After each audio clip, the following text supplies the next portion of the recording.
menganggotakan Jelita Arsy Nuraini, kemudian saya Maharani Puspasuci sebagai moderator. Kemudian ada Mutiara Fitri Cahya Bunda. Pada kesempatan kali ini, kami akan memaparkan materi dengan judul Ad-Dakhil fi At-Tafsir. Langsung saja pada pembahasan pertama, yaitu pengertian Ad-Dakhil fi At-Tafsir yang akan dipaparkan oleh Jelita.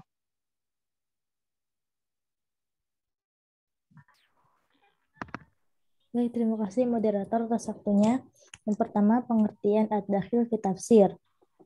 Ad-dakhil secara etimologi dapat bermakna diantaranya ada orang yang berafiliasi kepada yang bukan komunitasnya atau orang yang terhubung gitu kepada yang bukan komunitasnya atau disebut juga tamu, yaitu disebut ad-dakhil karena ia masuk ke rumah orang lain yang dikunjunginya. Atau bisa juga kata serapan karena ia berasal dari bahasa asing, atau orang asing yang datang untuk tujuan eksploitasi. Nah, sedangkan secara terminologi, ad-dakhil ini penafsiran yang tidak memiliki sumber, argumentasi, dan data yang valid dari agama. Dengan demikian, ad-dakhil fi tafsirul Quran adalah penafsiran yang tidak memiliki landasan yang valid dan ilmiah, baik dari Al-Quran, hadis sahih, pendapat sahabat dan tabi'in, maupun dari akal sehat yang memenuhi kriteria dan prasyarat ijtihad. Berarti kebalikan dari al-asil yang minggu lalu telah dibahas. Sumber ad-dakhil dapat berasal dari dua sisi, yaitu ada sisi eksternal dan sisi internal. Secara eksternal, penafsiran berasal dari sebagian kelompok outsider atau kelompok yang di luar Muslim, yang dimana mereka sengaja ingin memporak-porandakan ajaran Islam. Mereka menyerang Islam dari berbagai sisi, termasuk Al-Quran. Lalu yang kedua, secara internal. Ad-dakhil berasal dari sebagian kelompok insider atau orang Muslim itu sendiri. Mereka mengaku bagian dari Islam, tetapi sesungguhnya secara politis mereka berorientasi untuk merusak ajaran Islam dan dalam. Studi ad-dakhil berkaitan dengan rekonstruksi tafsir, karena ad-dakhil sering berkaitan dengan masalah dalam diri mufasir. Ketika para mufasir mulai menafsiri bagian kandungan Al-Quran, terjadi banyak kesalahan. Kesalahan-kesalahan mufasir telah dirangkum jadi satu kesatuan yang utuh dan bersifat sangat khusus. Tidak tercampur dengan kajian studi ilmu lainnya yang bersifat sistematis seperti asbabun nuzul, nasikh mansukh, dan lain sebagainya. Oleh karena itu, teori ad-dakhil selalu diiringi dengan masalah al-asil dalam tafsir, karena al-asil termasuk perantara untuk mengetahui dan mengukur tingkat objektivitas penafsiran sebelum mengalami kerusakan yang disebabkan oleh ad-dakhil. Lalu, pembahasan yang kedua, penyebab kemunculan ad-dakhil fi tafsir yang akan disampaikan oleh Maharani. Saya persilakan.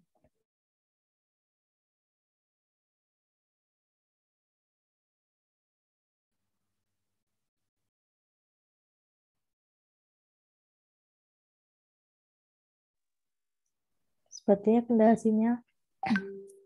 Saya ambil alih saja. Bagian kedua yaitu penyebab kemunculan ad-dakhil fi tafsir.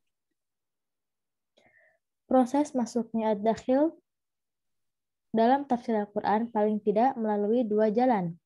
Yang pertama, ketika Rasulullah SAW tinggal di Madinah, beliau mendakwahi ahli kitab dari bangsa Yahudi, yaitu ada Bani Qainuqa, Bani Nadir, dan Bani Quraizah. Sehingga terjadilah pertemuan di antara Nabi SAW dan sahabat dengan ahli kitab. Proses pertemuan dan perhelatan intelektual inilah yang menyebabkan masuknya ad-dakhil dalam penafsiran. Lalu jalur yang kedua ialah masuknya sebagian orang Yahudi ke dalam Islam, seperti Abdullah bin Salam, Mukhayrik bin Nadir, dan Ka'ab al-Ahbar. Ketika segelintir orang Yahudi meluk Islam, dan sebagian sahabat bertanya kepada mereka mengenai isi Taurat dan Injil, terutama mengenai cerita umat terdahulu yang disebutkan secara global dalam Al-Quran, maka terjadilah kontak pengetahuan di antara mereka. Pada awalnya, Rasulullah melarang, bahkan beliau sangat marah ketika melihat Umar bin Khattab datang dengan membawa lembaran-lembaran berupa kitab suci yang diperoleh dari ahli kitab.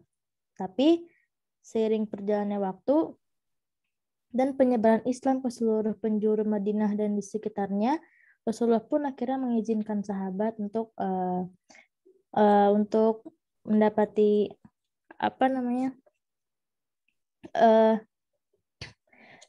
cerita umat yang terdahulu yang dari ahli kitab tersebut.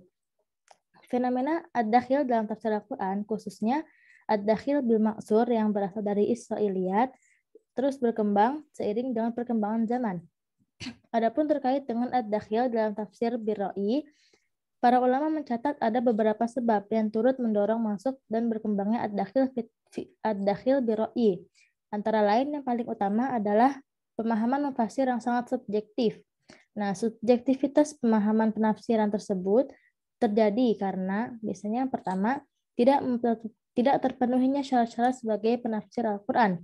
Karena itu, ketika ia bertemu dengan ayat yang secara zahir bertentangan dengan akal, mufasir langsung mengambil kesimpulan dan menerjemahkan ayat tersebut secara zahirnya saja, tanpa memandang konteksnya serta kemungkinan makna lain yang dikandungnya dalam ayat itu. Yang kedua, menafsirkan Al-Quran untuk menjustifikasi pandangan golongan atau kelompok tertentu, seperti yang dilakukan oleh sebagian sekte Mu'tazilah, Babiyah, Bahaiyah, dan Ahmadiyah yang menyelewengkan dan menafsirkan Al-Quran menurut hawa nafsu mereka saja, serta menolak teks-teks yang bertentangan dengan akidah dan keyakinan mereka. Selain dari hal-hal yang telah disebutkan sebelumnya, ada faktor-faktor pendukung lain yang menyebabkan kemunculan perkembangan ad-dakhil dalam tafsir Al-Quran. Berikut diantaranya ada faktor dari politik dan kekuasaan, ada faktor kebencian terhadap Islam, lalu ada faktor fanatisme, lalu ada faktor perbedaan madhab, dan faktor ketidaktahuan yang selengkapnya ada dalam makalah. Selanjutnya, saya kembalikan kepada moderator. Sepertinya sinyal. Baik, selanjutnya akan dipaparkan oleh Mutiara. Kepada Mutiara, dipersilakan. Baik, selanjutnya tentang klasifikasi. Jadi ad-dakhil ini dapat diklasifikasikan menjadi 3 jalur. Nah, jalur yang pertama itu jalur al-ma'thur, dengan sumber riwayat, bersumber dari riwayat. Adapun bentuk atau macamnya yaitu seperti hadis maudhu atau hadis palsu, kemudian hadis dhaif atau hadis lemah, kemudian ada riwayat Israiliyat yang bertentangan dengan Al-Quran, kemudian pendapat sahabat dan tabi'in yang tidak valid, dan pendapat sahabat dan tabi'in yang bertentangan dengan Al-Quran, sunnah, hukum logika, dan tidak dapat dikompromikan. Kemudian jalur yang kedua yaitu jalur ar-ra'yu, atau yang bersumber dari rasio atau ijtihad. Nah, bentuk atau macamnya yaitu yang pertama tafsir yang didasari niat buruk dan skeptisme terhadap ayat-ayat Allah. Kemudian yang kedua tafsir eksoteris tanpa mempertimbangkan sisi kepantasannya bila disematkan kepada zat Allah. Kemudian yang ketiga penafsiran distorsif atas ayat-ayat dan syariat Allah dengan mengabaikan sisi literalnya. Yang keempat, tafsir esoteris yang tidak didukung argumentasi yang kuat, penafsiran yang tidak berbasis pada prinsip dan kaidah tafsir yang baku. Kemudian yang kelima, penafsiran saintifik yang terlalu jauh dari konteks linguistik, sosiologis, dan psikologis ayat. Kemudian yang ketiga, jalur al-isyarah yang bersumber dari intuisi atau hati. Bentuk atau macamnya yaitu tafsir esoteris yang dilakukan oleh sekte Batiniyah dan tafsir sebagian kaum sufi yang tidak mengindahkan makna eksoteris ayat. Kemudian selanjutnya ada tokoh-tokoh perawi ad-dakhil fi tafsir. Di sini kami mencantumkan 5 orang, yaitu yang pertama Abdullah bin Salam, yang kedua Mukhayrik bin Al-Nadir, Ka'ab al-Ahbar, Ibnu Juraij, dan yang kelima Wahab bin Munabbih. Kemudian ada pun dampak ad-dakhil terhadap penafsiran dan kajian ke-Qur'anan, yaitu dampak negatif yang dapat ditimbulkan adalah munculnya penafsiran-penafsiran yang menyimpang dan bertolak belakang dari kaidah-kaidah yang sahih. Adanya ad-dakhil dalam tafsir memberikan dampak buruk, seperti memberikan kesan buruk pada non-muslim dan ilmuwan barat bahwa agama Islam itu tidak lain hanyalah ajaran kufarat, khurafat, dan dongeng yang membuat jauh dari Islam, serta mengurangi kesikohan umat Islam terhadap sahabat Nabi Shallallahu Alaihi Wasallam yang banyak disandarkan pada periwayatan Israiliyat seperti Ibnu Abbas, Abu Hurairah, Abdullah bin Amr, dan sebagainya. Sekian pemaparan dari kami. Saya kembalikan ke moderator.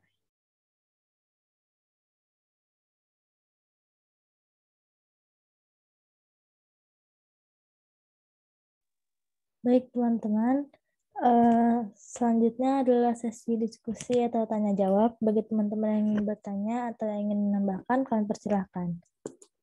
Bagaimana teman-teman?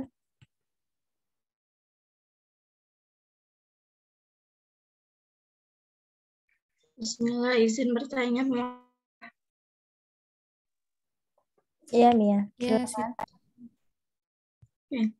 Nama saya Mia Salsabila, izin bertanya di bagian tokoh-tokoh perawi ad-dakhil fi tafsir. Sebenarnya pengen minta penjelasan, maksudnya perawi itu beliau yang memasukkan ad-dakhil itu, atau beliau menciptakan kitabnya, atau seperti apa?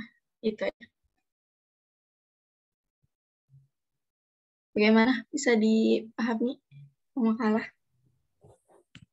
Jadi pertanyaannya tokoh-tokohnya perawi ini apakah memang beliau yang memasukkan ad-dakhil gitu atau yang kayak gimana gitu kan? Jadi memperjelas perawinya perawi seperti apa? Ya, terima kasih Mia. Terima kasih. Kami insya Allah. Ditunggu ya. Tunggu ya maksudnya. Baik, yang lain teman-teman ada yang ingin bertanya lagi?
Masih ditunggu dari teman-teman yang lain sambil menunggu jawaban dari Mia.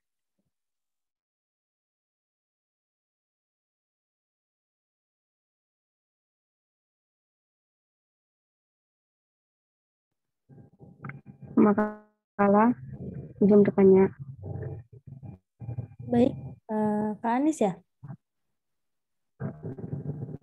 Kan di sini dampak ad-dakhil terhadap penafsiran kajian kequranan. Nah, di sini kan hanya dampak negatif aja ya. Contohnya apa ya? Dampak ad-dakhil. Dampak positifnya ngerti nggak? Oh iya Kak, jadi dampak positif kan di sini kan emang adanya dampak negatifnya saja. Nah, yang kamu tanya apakah ada dampak positifnya gitu ya, ad-dakhil? Positif. Iya. Oke, Kak. Baik. Terima kasih pertanyaannya.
Bismillah, saya izin jawab pertanyaannya Kak Anis dulu ya. Pengaruh positif ad-dakhil. Kita menemukan di sini dalam jurnal ada pengaruh positif ad-dakhil pada kisah Nabi Musa dan Khidir. Nah, jadi di sini dijelaskan polemik ad-dakhil dalam tafsir, terutama jenisnya Israiliyat, ini kan, dikenal menimbulkan efek negatif dalam dunia penafsiran. Tapi nggak semua jenis Israiliyat dalam tafsir memberikan pengaruh negatif. Salah satunya kisah yang di dalamnya terdapat ad-dakhil dengan jenis Israiliyat ialah kisah Nabi Musa dan Nabi Khidir. Ad-dakhil dengan jenis Israiliyat pada kisah ini, kisah Nabi Musa dan Nabi Khidir, merupakan Israiliyat yang memiliki pengaruh yang positif, sehingga keberadaannya cukup dibiarkan saja. Hal tersebut karena ad-dakhil dalam kisah ini tidak memiliki pengaruh dalam hal apapun, baik dalam hal akidah, ibadah, maupun dalam hal wawasan ilmu pengetahuan, sehingga tidak ada unsur bahaya ketika seseorang mengetahui atau mempelajari makna dari penafsirannya. Jadi ini salah satu contoh aja sih yang kita temukan. Jadi emang namanya apa namanya ad-dakhil ini kan kebalikan kemarin al-asil ya. Kalau al-asil kemarin kan data yang valid, kalau yang ad-dakhil kan data yang nggak valid ya. Nah lalu kan banyak, salah satunya Israiliyat. Nah ini salah satunya Israiliyat ini nggak semuanya negatif gitu. Jadi emang kembali lagi kita, apalagi kan ini nggak ada pembahasan kayak di sini jelaskan nggak ada pengaruh dalam hal akidah, ibadah maupun hal lain. Jadi yang sekiranya masih bisa diterima atau masih bisa, oh gitu ya udah nggak apa-apa gitu sih. Kalau yang setangkap aku seperti itu ya. Ini dari salah satu jurnal yang aku dapat. Kak Anis bisa dengar nggak suara? Oh iya. Ya jadi salah satu contohnya lihat ini gitu. Jadi nggak semua negatif gitu. Bisa dapat positifnya juga, itu tergantung dari kitanya juga sih yang penting gitu dalam mengambil suatu apa namanya ilmu gitu. Apakah ini mau diterima atau enggak gitu. Bisa diterima akal atau enggak gitu. Gitu Kak. Terima kasih Jel. Ya, Kak. Terima kasih kembali.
Bismillahirrahmanirrahim. Aku mau izin jawab pertanyaannya ya sekarang.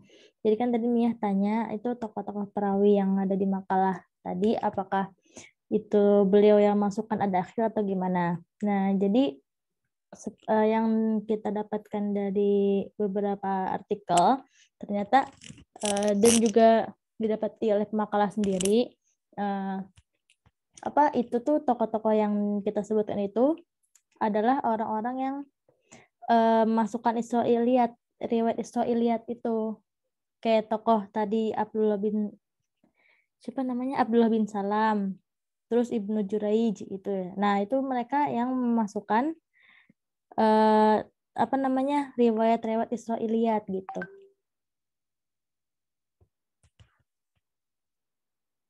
Bagaimana Mia?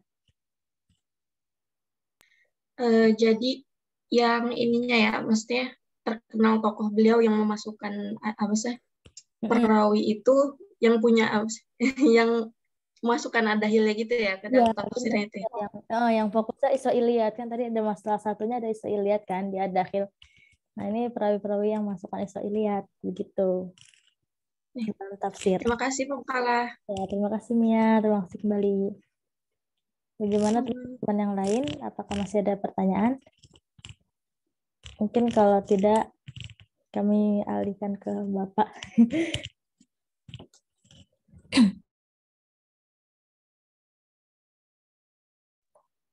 Sudah ya? Ya, sepertinya sudah, Pak. Baik, bismillah, alhamdulillah, wassalatu wassalamu ala rasulillah wa ala alihi wa sahbihi wa man wala wa ba'd. Terima kasih kepada para pemakalah hari ini yang sudah menyampaikan materinya.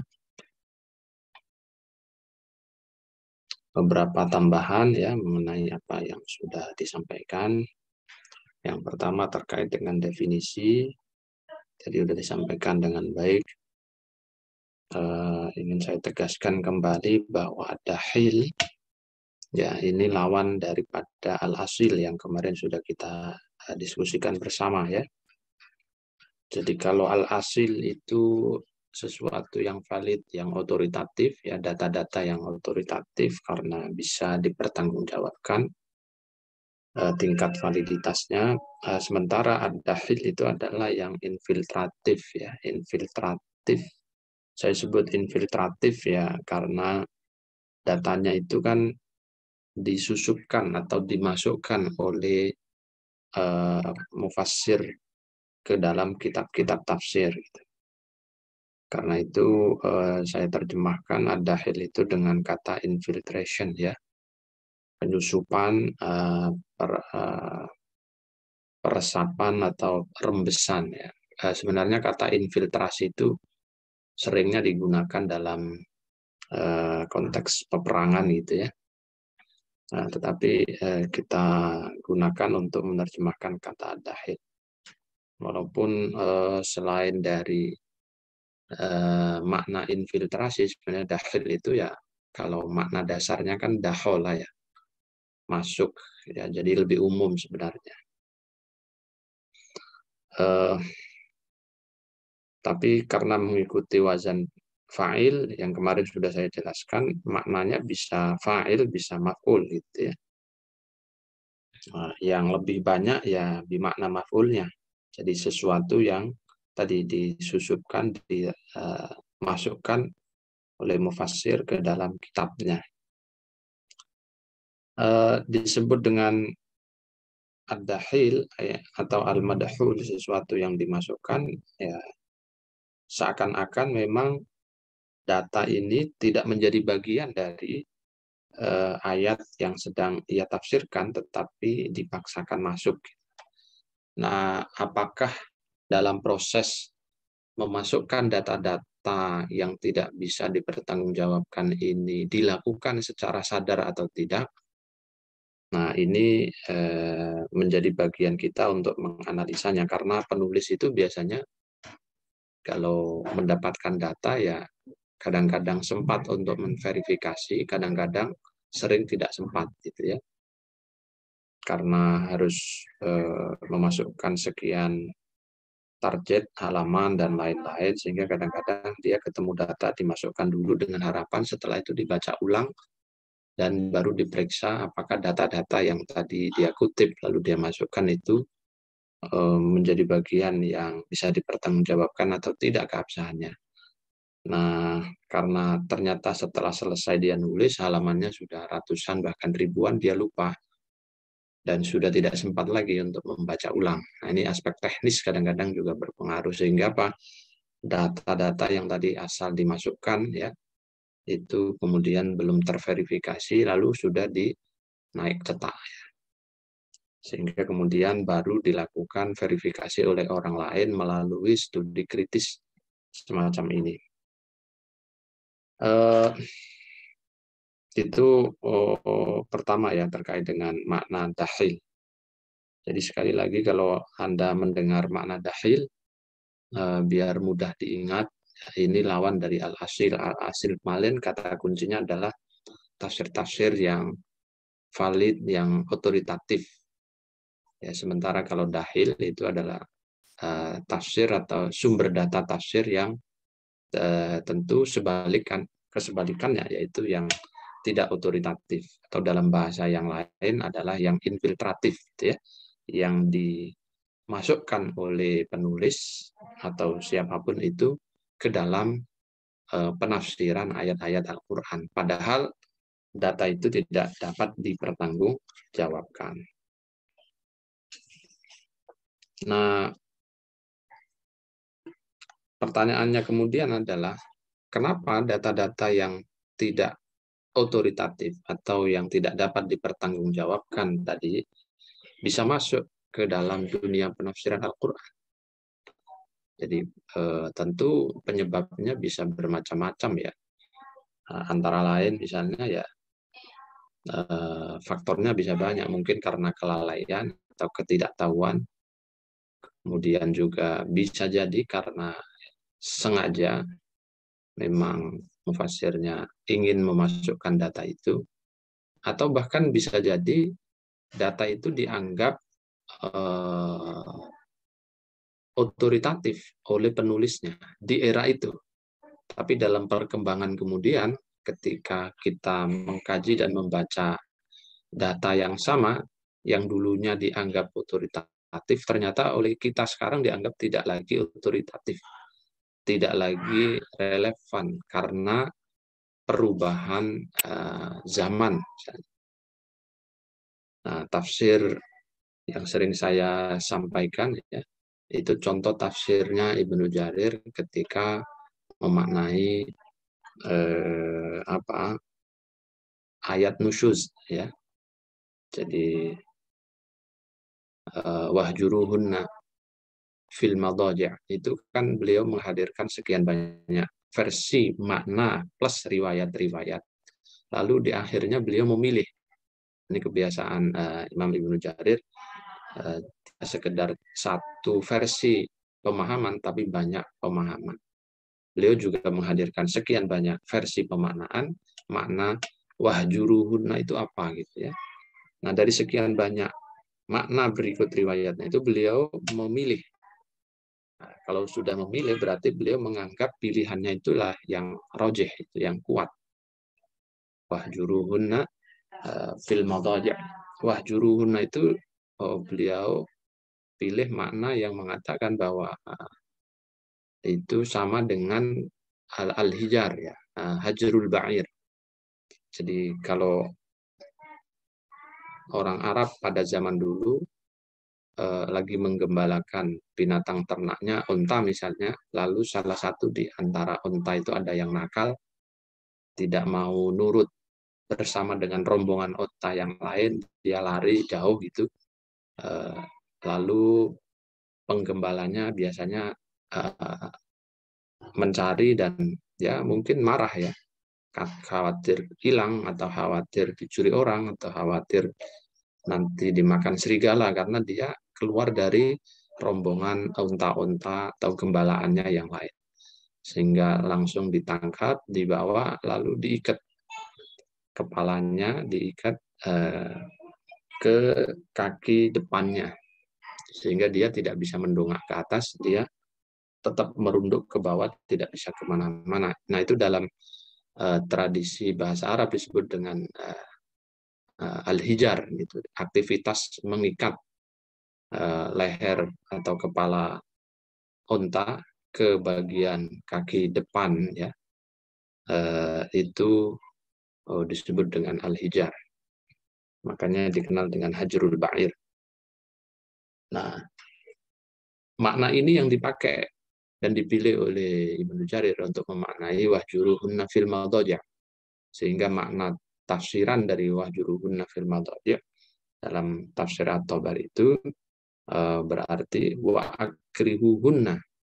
Ya, jadi dipaksa. Jadi paksalah mereka, istri-istri itu, untuk melayani suaminya, gitu ya.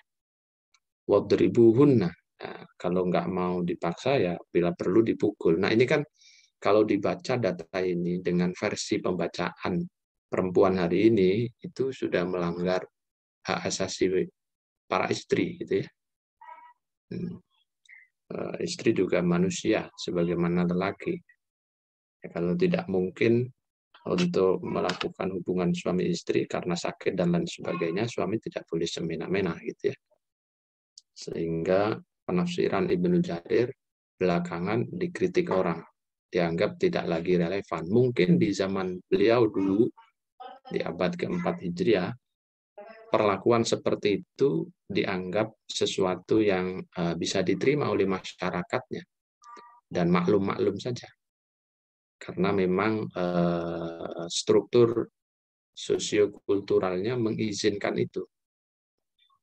Budaya patriarki, ya, dominasi laki-laki kepada perempuan, dan masih masa-masa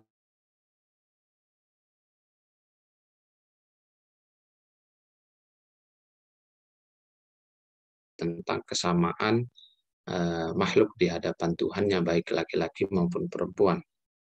Nah, itu kan transisinya lama, ya.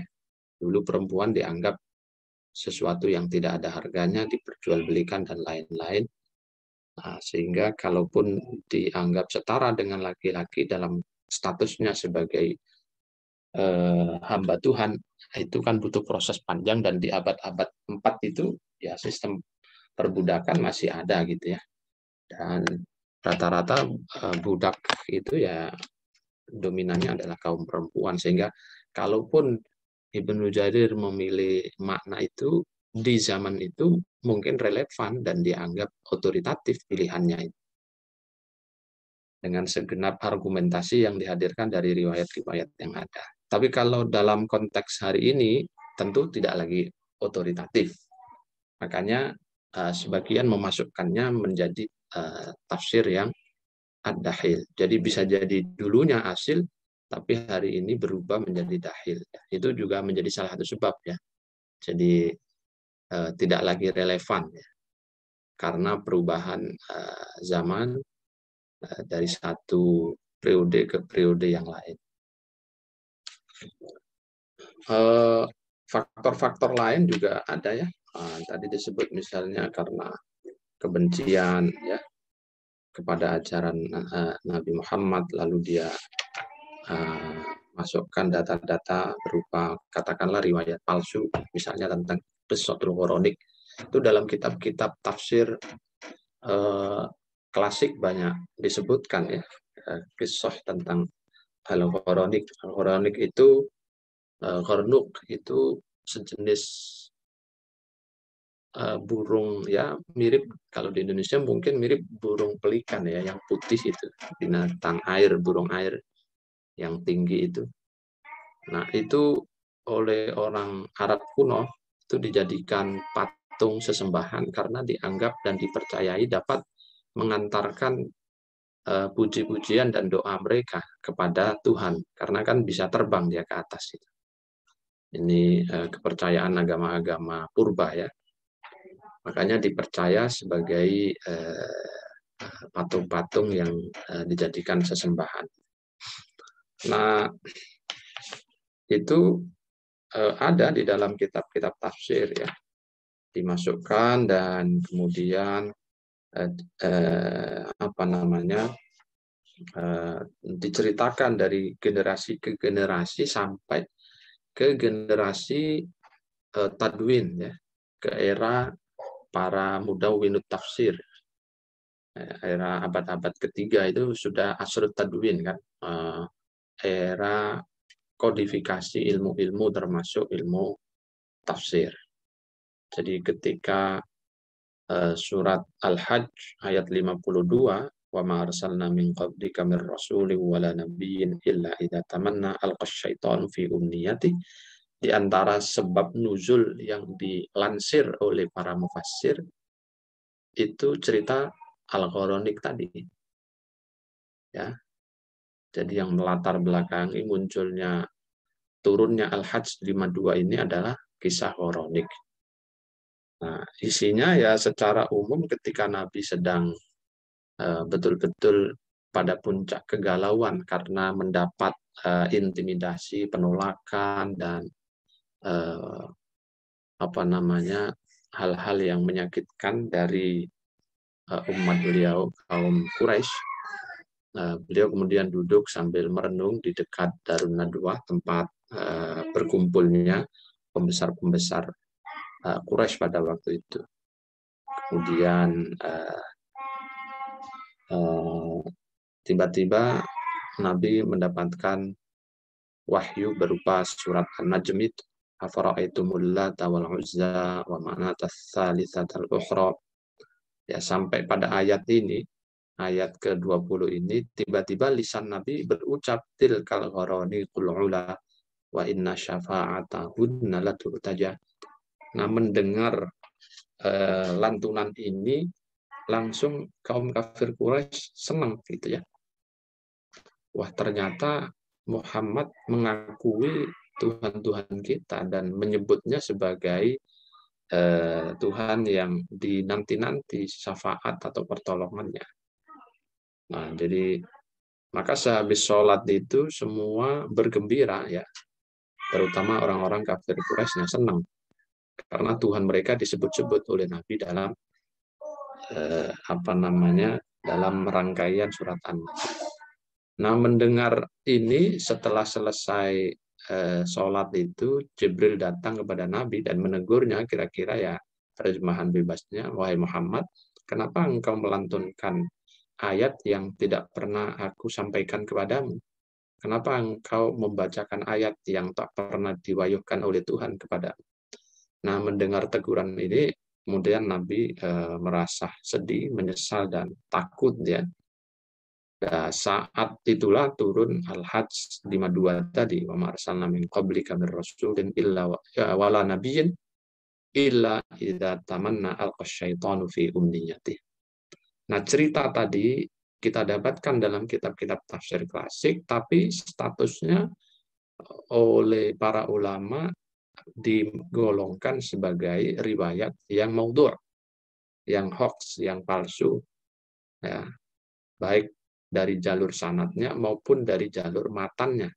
Karena dari aspek matan juga ini bertentangan dengan substansi risalah kenabian yang mengajarkan tentang tauhid. Kalau Rasul mengajarkan tauhid, ya, kenapa mengakui gharanik?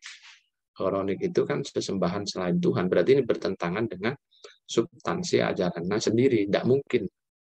Yang kedua, substansi riwayat tadi itu juga bertentangan dengan dogma ismatun nubuwah, bahwa Nabi itu dalam hal tabligh itu beliau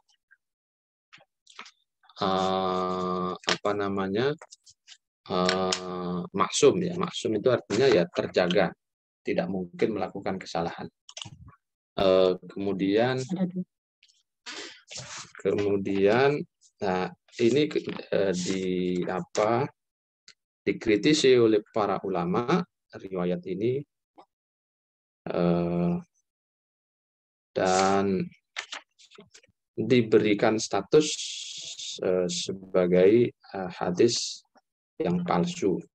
Nah, kenapa ini bisa masuk dalam komentar para ulama? Ini dianggap sebagai ekspresi kebencian, ya, yang muncul dari orang-orang penentang Nabi Muhammad, lalu diceritakan secara turun-temurun kabar hoax ini pada orang-orang, ceritakan menjadi berita tutur tinular sampai kepada generasi-generasi ya berikutnya, dan sampai akhirnya tertulislah dalam kitab-kitab tafsir. Nah, fanatisme itu juga menjadi pemantik ya. Kenapa kemudian dahil itu tumbuh subur di dalam kitab-kitab tafsir ya. Fanatisme yang berlebihan tentu saja tidak semua fanatik itu salah ya. Ada yang baik ya, itu fanatisme yang positif ya. Tapi kalau fanatisme yang negatif itu adalah fanatik yang berlebihan ya. Jadi asabiyah yang a'ma ya, fanatisme yang buta. Itu yang tidak dibenarkan. Dan kalau fanatisme buta itu biasanya orang bisa sembarangan ya di dalam memahami ayat itu.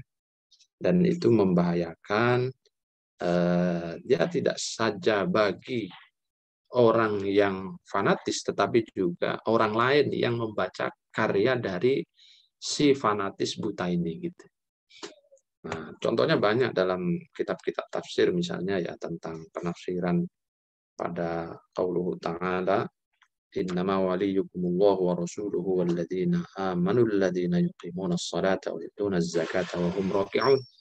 Ini dikatakan dalam salah satu tafsir ya bahwa asbab nuzulnya itu ketika Ali bin Abi Thalib itu sedang menjalankan ibadah sholat, tiba-tiba datang pengemis lalu meminta-minta, miskin, kami orang miskin, tolong dikasihani, gitu ya.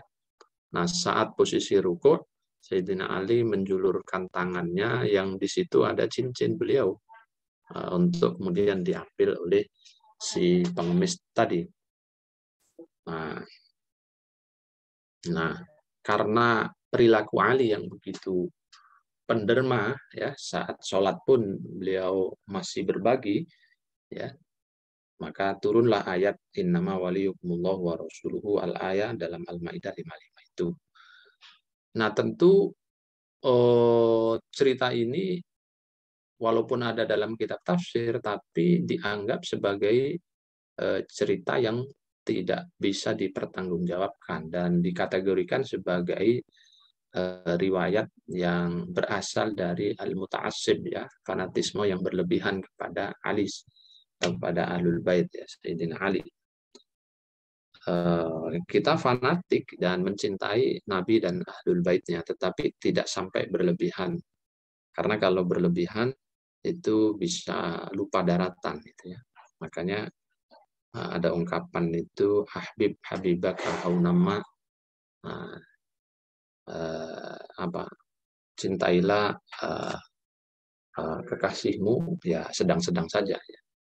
Karena siapa tahu satu saat nanti justru yang sekarang kau cintai itu menjadi musuhmu yang tidak engkau cintai. Pun sebaliknya, kalau kamu membenci, jangan benci sampai ubun-ubun ya, terlalu membabi buta bencinya. Karena siapa tahu nanti hatimu berbalik justru mencintainya. Dan betapa banyak orang yang seperti itu. Pura-pura benci, bahkan sampai benci beneran, tahu-taunya dia yang melamar. Satu-satunya yang melamar ke rumah. Akhirnya ya yang lama-lama benci menjadi cinta. Nah, itu juga nggak baik. Jadi biasa-biasa saja.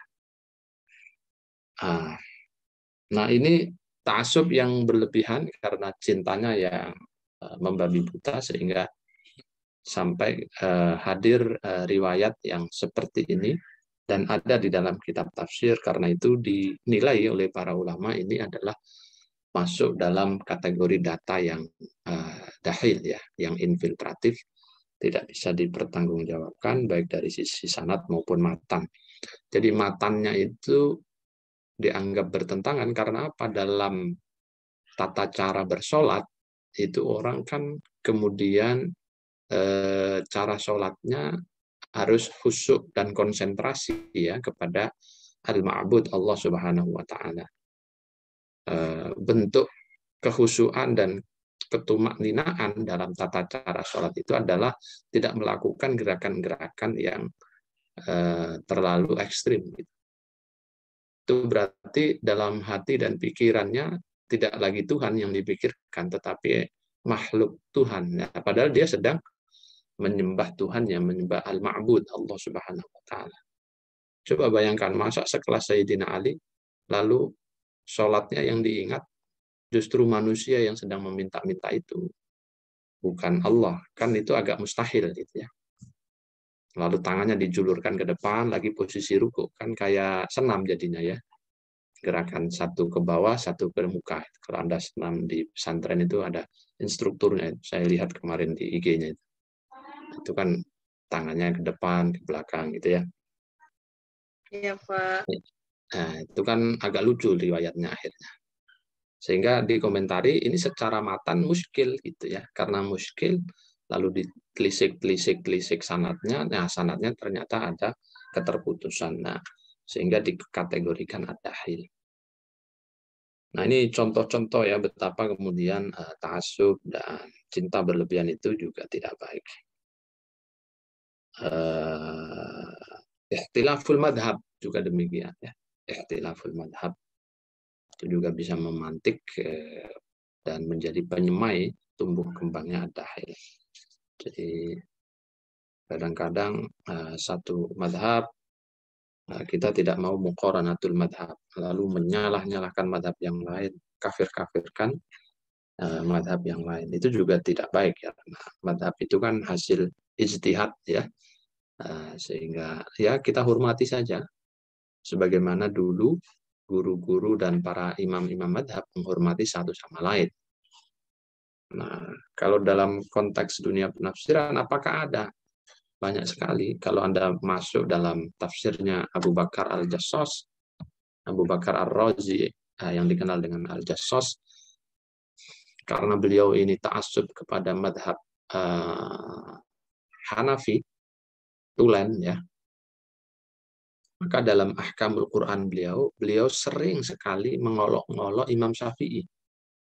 Bahkan mencerca dengan kalimat-kalimat yang menurut ya kita sekarang itu ya, menurut saya sih banyak kalimat-kalimat yang tidak sopan. Ya, walaupun kalau dalam tradisi Arab biasa itu kalau udah nggak cocok lalu semua kalimat diucapkan ya, itu biasa-biasa saja ya. Tapi dalam tradisi kita saya kira itu terlalu berlebihan dan itu bisa kita temui dalam Ahkamul Quran Al-Jassos dan sebaliknya nanti ketika Al-Qiyah Ar-Razi menulis Ahkamul Quran yang kebetulan beliau madhab Syafi'i juga sedikit banyak memberikan penilaian yang kurang baik kepada madhab Hanafi dan madhab-madhab yang lain. Jadi ikhtilaful madhab itu juga ikut memberikan sumbangsih ke dalam tumbuh kembangnya ad-dakhil dalam kitab-kitab tafsir. Nah, sikap kita bagaimana? Apakah lantas tidak boleh bermadhab? Ya tetap bermadhab kita. Kalau tidak bermadhab, lalu dari mana keberislaman kita? Tidak mungkin kan kita kemudian beristihad sendiri. Siapa kita bisa beristihad sendiri kan? Jadi kalaupun disebut ijtihad itu ijtihad lughatan gitu saja ya, bukan ijtihad istilahan. Lughatan artinya ya kita sungguh-sungguh membaca berbagai macam literatur gitu ya. Lalu membanding-bandingkan literatur A, B, C, lalu memilih satu di antara yang lain. Paling baru tahap itu ya, bukan ijtihad mutlak seperti halnya para a'imah zaman dulu. Nah, karena kita harus berijtihad, maka ya cara berijtihad yang baik itu minimal mengetahui pilihan-pilihan atau argumen-argumen dari amaliyah yang kita lakukan. Caranya bagaimana? Ya baca, belajar ya. Jadi biar tidak mudah diumbang-ambingkan nanti. Diumbang-ambingkan. Misalnya kita sekarang memilih madhab Syafi'i dalam fikih. Maka minimal argumen-argumen dalam madhab Syafi'i yang ada dalam kitab Al-Majmu', misalnya karangan Imam Zakaria Al-Ansari, Imam Nawawi, Ya itu kita baca gitu ya, di situ ada alasan-alasan, ada dalilnya, sehingga tahu ketika ada mazhab lain yang mencoba untuk bertanya atau menyanggah, kita punya argumen yang bisa menjawabnya. Nah, minimal itu, sehingga tidak terlampau juga fanatik yang buta. Kecuali orang awam ya, yang hari-harinya dihabiskan untuk misalnya di sawah, di laut untuk bekerja, ya itu mungkin tidak punya kesempatan membaca. Nah, kalau itu ya tinggal ikut gurunya saja. Ya, ikut kiainya, ikut ustadznya, ya mudah-mudahan selamat sampai tujuan, kan begitu. Kayak Anda masuk ke dalam bis, nggak pernah ke Jakarta, dari Madura, ya sudah naik bus saja, tertulis itu Madura Jakarta, dah masuk aja. Insya Allah dibawa oleh supir sampai Jakarta. Nanti sampai Jakarta, ya tinggal nyari angkot yang juga ada tulisannya. Nah itulah logika sederhana. Tapi ya jangan terlalu fanatik ya, walaupun awam gitu. Nah, sehingga jangan apa namanya, nanti kalau terlalu fanatik mendengar pendapat yang lain kaget lalu nyala-nyalain. Nah, itu bahayanya di situ. Oke, ketidaktahuan ya itu juga menjadi penyebab ya, nggak pernah belajar hadis, nggak pernah belajar fikih, nggak pernah belajar usul fikih gitu. Lalu membaca Al-Quran, nafsir Al-Quran, nanti bisa rusak gitu, penafsirannya. Tidak pernah belajar ilmu lughah, ya, makna hakiki, makna majazi, makna urfi, tidak pernah belajar ilmu badi, ilmu ma'ani, ilmu bayan gitu ya. Nah, itu nanti karena tidak tahu ya bisa jadi tafsirnya terkategori dahil, bisa jadi begitu ya. Dan itu banyak. Misalnya ada sebagian kaum itu yang nafsiri apa itu?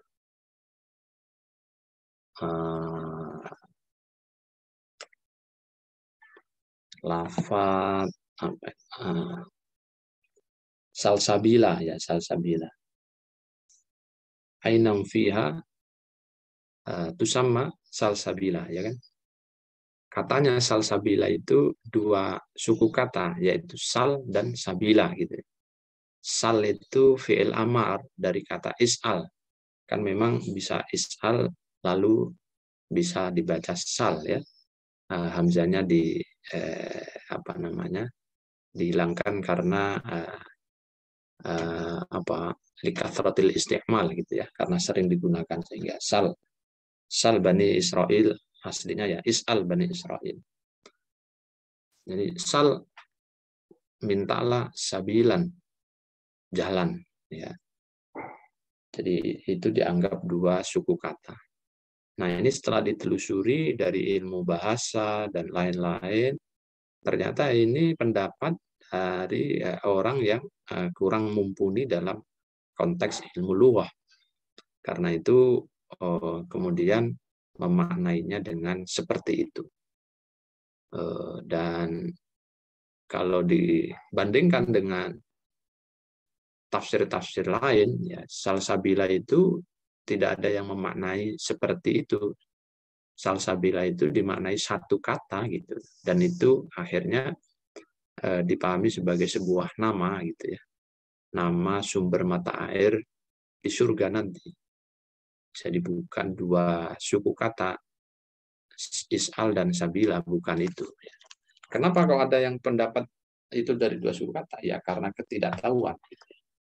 Makanya sebenarnya ketidaktahuan itu di satu sisi membahayakan, di satu sisi menguntungkan gitu.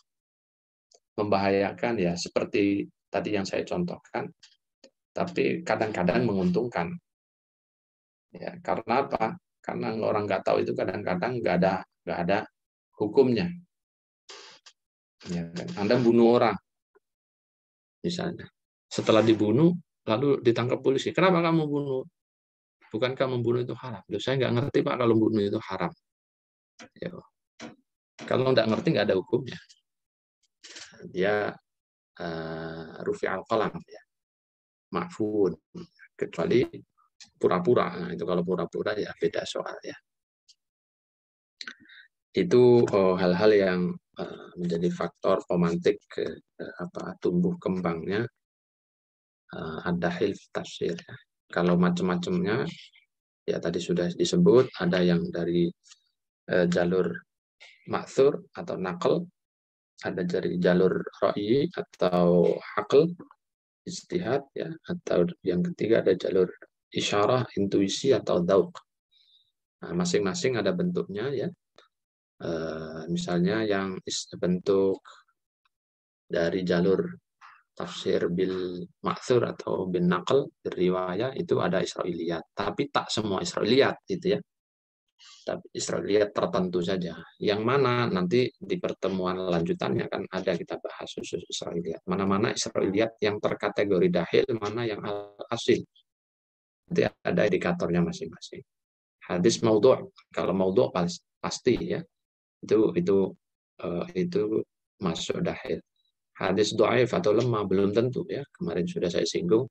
Kalau ada syawahid, ada tawabi', dia akan naik status menjadi hasan li ghairihi, dan kalau itu jadi hasan li ghairihi maka jadinya asil, tidak lagi dahil. Tapi kalau tetap dalam posisi dhaifnya secara sanad, kita lihat matannya berbicara mengenai persoalan apa ya, apakah usuliyah atau furu'iyah, itu nanti punya hukum masing-masing yang akan kita bahas pada pertemuan-pertemuan yang akan datang. Pun demikian pendapat sahabat, pendapat tabi'in, ya itu ada yang terkategori asil, ada yang terkategori dahil ya. Nanti kita bahas pada pertemuan yang akan datang. Nabi Ra'yi juga demikian ya. Ada prasyarat-prasyarat yang harus diperhatikan agar dia masuk asil. Kalau persyaratannya itu tidak terpenuhi ya, dia bisa jadi masuk kategori dahil ya. Misalnya tafsir bir-Ra'yi, tapi motifnya itu motif tadi memang niatnya buruk, seperti yang tadi saya sebutkan di awal kisah Quranik misalnya, atau dia memang skeptis terhadap Al-Quran. Skeptis itu artinya ragu-ragu, bahkan tidak percaya bahwa Al-Quran itu adalah kalam Allah. Nah, orang-orang yang tidak percaya bahwa Al-Quran kalam Allah lalu menafsiri Al-Quran, biasanya data-data penafsirannya ya suka ngawur gitu ya. Dan karena itu ketika diperiksa, ya kategorinya adalah dahil. Dan seterusnya ya nanti bisa Anda baca sendiri tafsir bil isyarah, kemarin juga sudah saya singgung. Jadi itu beberapa tambahan catatan ya terkait dengan ad-dahil, kemudian faktor-faktor pemantik perkembangan ad-dahil dalam kitab-kitab tafsir dan juga macam-macamnya ya. Beberapa tokoh yang terlibat ya tadi juga sudah disebut, dalam buku juga sudah saya sebutkan, ada Ka'ab al-Ahbar, Abdullah bin Salam dan lain-lain ya, terutama yang berasal dari kaum Yahudi yang masuk Islam ya. Jadi mereka menjadi salah satu sumber informasi yang menyambungkan antara cerita-cerita masa lalu di dalam Taurat atau dalam cerita tuturut tinular umat terdahulu pada para sahabat, sehingga para sahabatnya nanti juga meriwayatkannya, mengajarkan pada tabi'in sampai Asrul Tadwin di abad ketiga tertuliskan dalam kitab tafsir, sehingga masih bisa kita baca sampai hari ini. Itu ya, masih ada banyak waktu, silahkan jika ada hal yang ingin didiskusikan.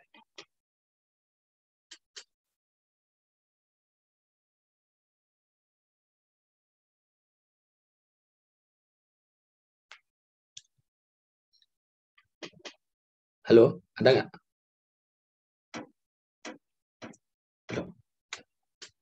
Nggak ada ya? Sudah mafhum semua ini berarti.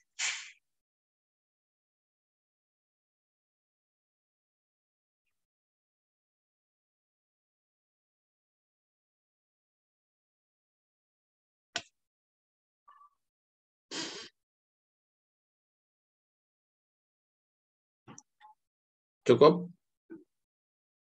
Saya yang tanya sekarang. Lulu Maknun. Ah. Halo Lulu.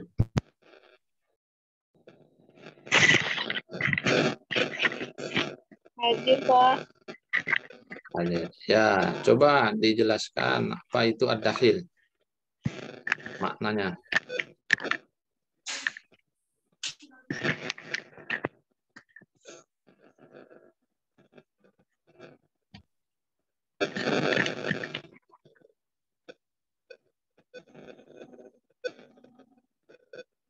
Hmm?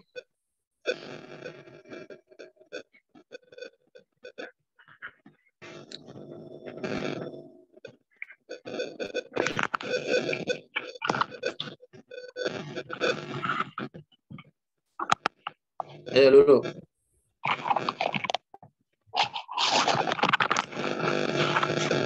Halo.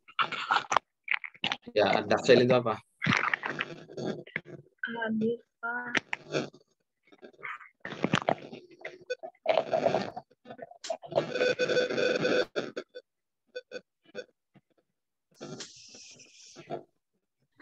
Oke, ganti. Karima NS. NS itu apa artinya?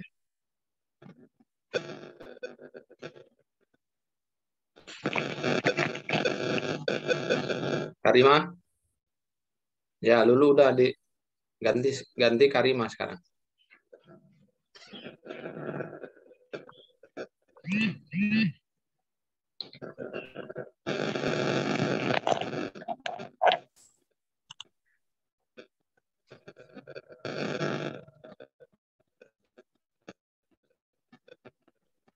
Bapak,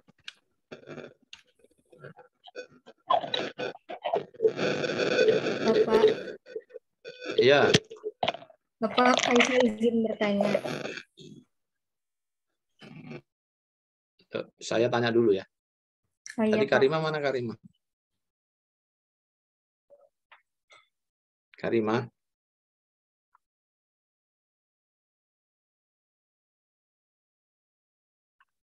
Kok hilang? Halo, ya Pak, ada suara Ya, saya? Karima. Coba dijelaskan apa itu ad-dakhil.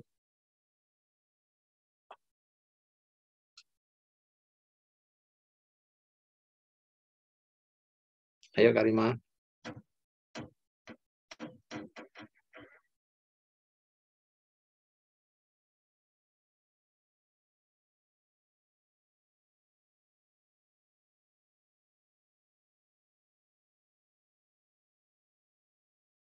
Halo Karima.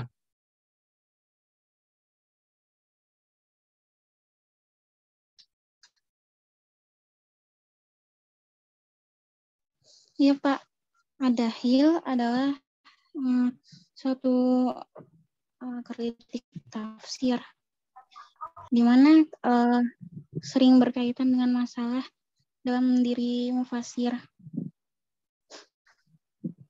Jadi mengkritik mengkritik tafsir apabila ada kata-kata tafsir, apabila penafsiran itu kurang sempurna gitu Pak. Karima di mana nih? Di rumah Pak. Oh, tadi nyatat nggak? Iya. Tadi saya keluar masuk terus Pak ini. Oke. Ini kan direcord ya, nanti didengarkan lagi penjelasan-penjelasan biar nanti bisa dipahami. Iya Pak, baik. Maaf. Muniro?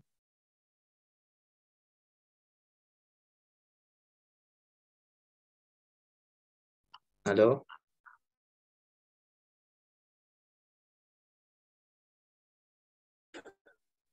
Muniro? Mana dari Muniro?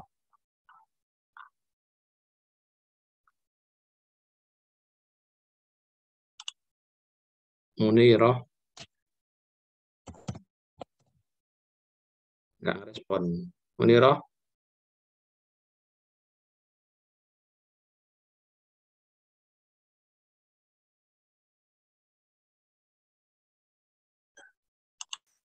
Ini kayak gitu. Error HP-nya atau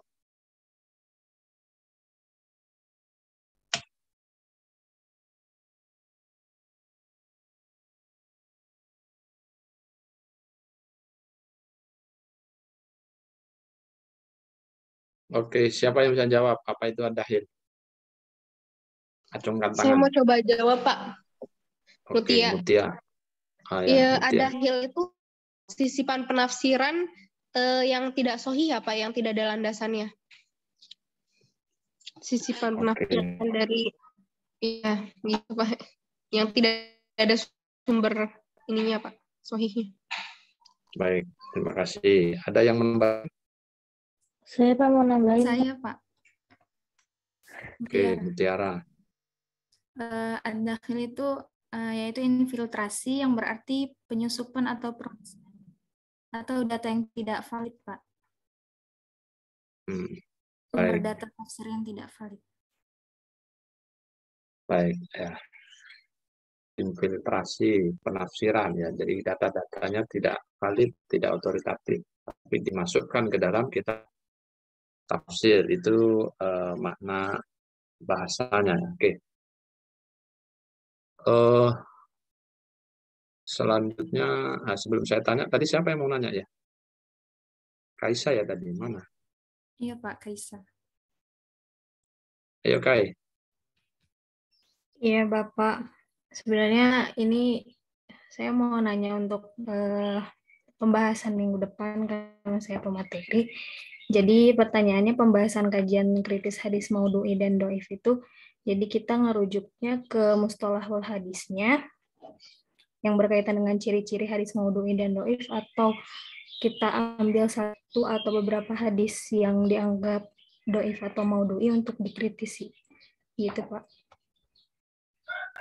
Dua-duanya. Jadi pertama Anda masukkan secara teoritisnya dulu. Hadis maudhu' itu apa? Ciri-cirinya bagaimana? Ada min haisus sanad, min haisul matan, dari sisi sanad, dari sisi matan. Udah ketahui indikator-indikatornya. Lalu dhaif itu apa? Kata ya dhaif dulu lah, dhaif dulu ya. Maknanya apa?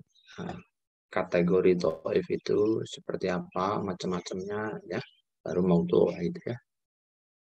Apa itu maudhu', indikator maudhu' itu seperti apa. Setelah diketahui teorinya, langsung ada nanti contohnya. Mana-mana hadis dalam kitab tafsir ya yang terkategori dakhil.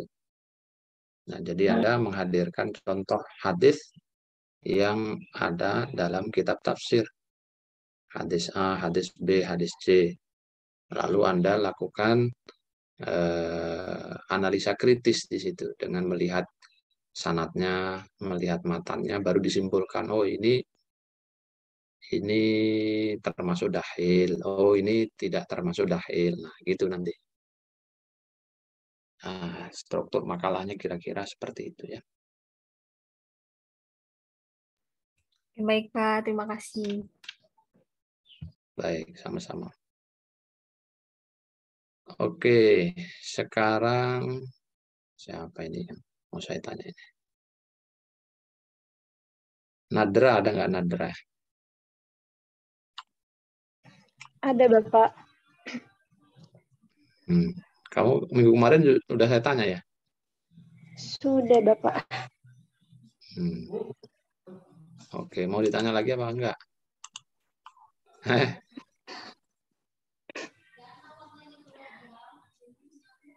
Oke, penyebab adanya ad-dakhil apa saja, Nadra? Penyebab adanya ad-dakhil itu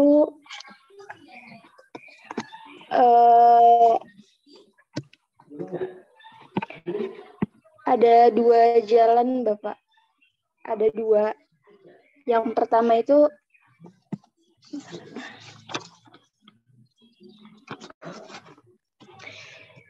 itu ketika Rasulullah tinggal di Madinah, beliau mendakwahi ahli kitab dari bangsa Yahudi sehingga terjadilah pertemuan antara Nabi dan sahabat dengan ahli kitab.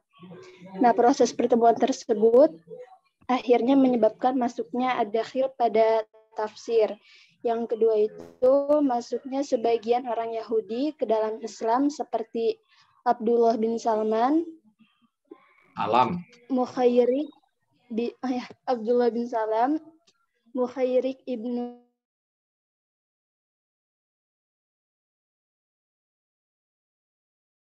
dan sahabatnya bertanya kepada mereka mengenai isi Taurat dan Injil, terutama mengenai cerita umat terdahulu yang disebutkan secara global dalam Al-Quran. Maka di situ terjadilah kontak pengetahuan di antara mereka. Oke, kamu baca apa hafal itu? Sambil baca juga, Bapak. Oke, sekarang Nestia Fitri Nasrul.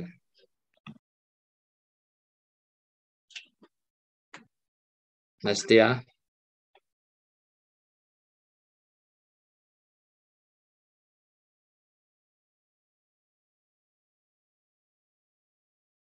Halo.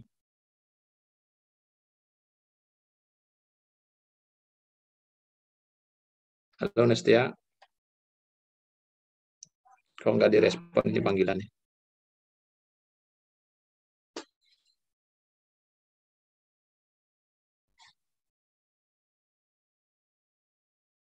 Ini join aja atau orang ditinggal pergi?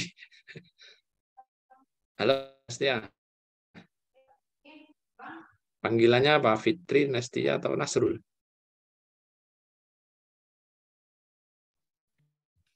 Ines.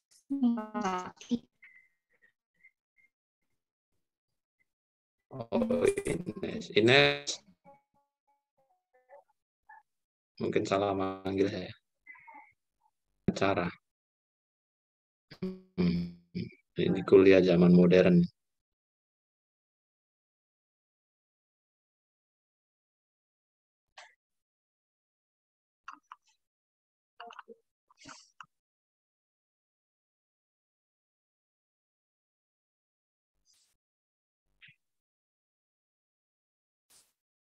Oke. Najiatul Fadilah. Ya, Pak. Oke. Tadi sudah dijelaskan ya beberapa penyebab awal. Itu tadi penyebab awal muncul ya. Lalu pada perkembangannya ada faktor-faktor lain yang turut mempengaruhi tumbuh kembangnya ad-dakhil dalam tafsir. Coba Anda sebutkan beberapa yang diingat tadi. Panggilannya apa? Najia atau Fadilah? Najia ya. Ya, Najia. Silakan Najia. Ya, Pak. Bentar, Pak.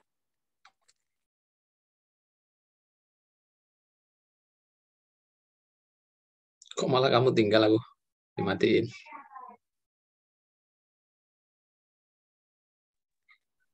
Bentar, Pak.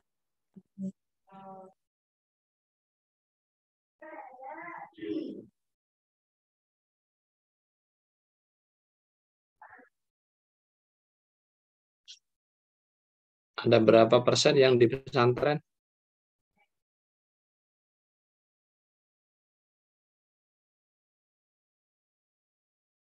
Nggak ada yang di pesantren ya?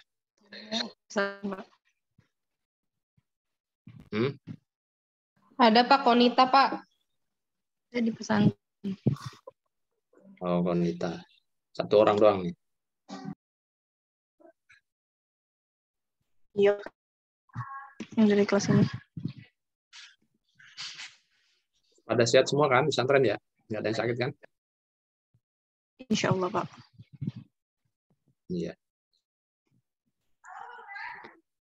Ayo Najia.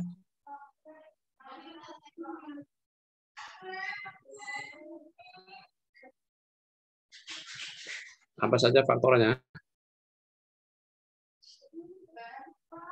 Faktornya 2 bukan, Pak? Ya, sebisa kamu. Apa? Faktor apa? Politik kan kekuasaan, terus faktor kebencian terhadap Islam. Itu nggak sih, Pak? Bisa ngasih contoh nggak? Ya.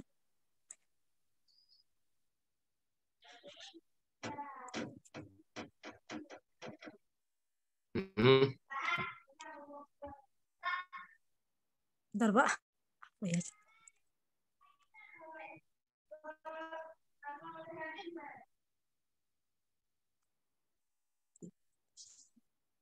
Tadi udah saya jelaskan itu contoh-contohnya.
Bentar, Pak.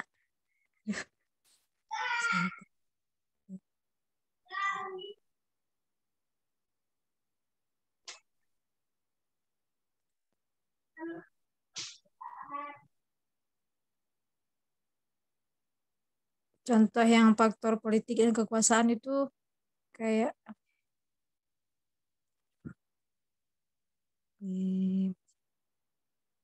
pertentangan politik yang timbul sejak akhir kekhalifahan Utsman bin Affan.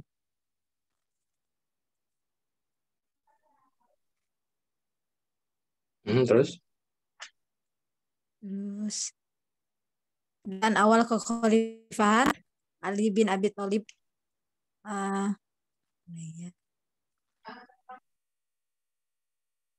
Bukan contoh bisa dalam dikatakan konteks penafsirannya. Oh, itu.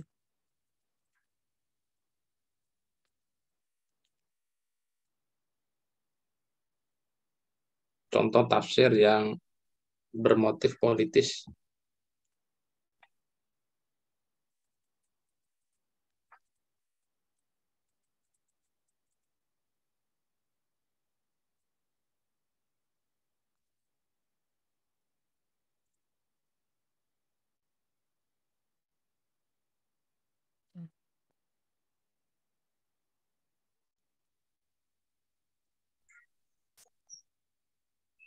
Oke, siapa yang bisa memberikan contoh?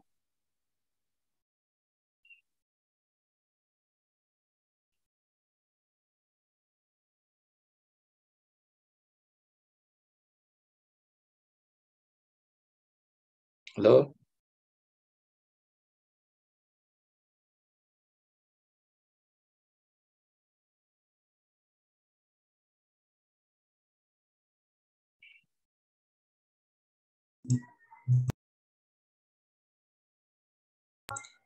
Pak, kalau misalkan yang contoh faktor fanatisme itu termasuk nggak Pak yang ini?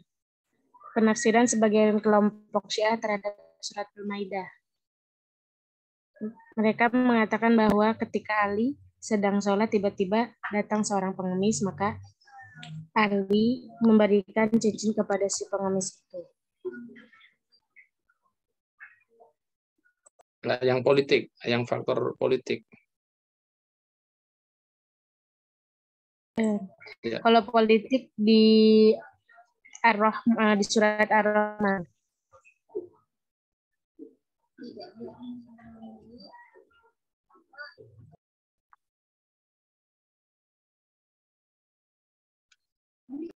Ya, apa itu?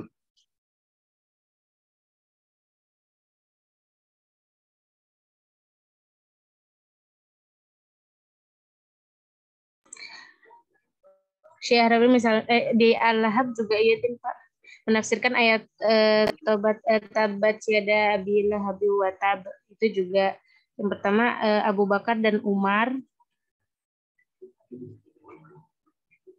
Ini yang tentang penafsiran Syiah Rafidah tentang menafsirkan ayat Al-Lahab ini.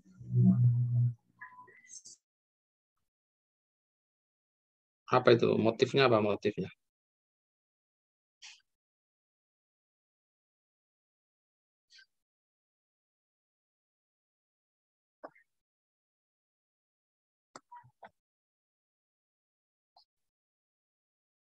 Oke, nanti dibaca-baca lagi ya. Beberapa faktor dan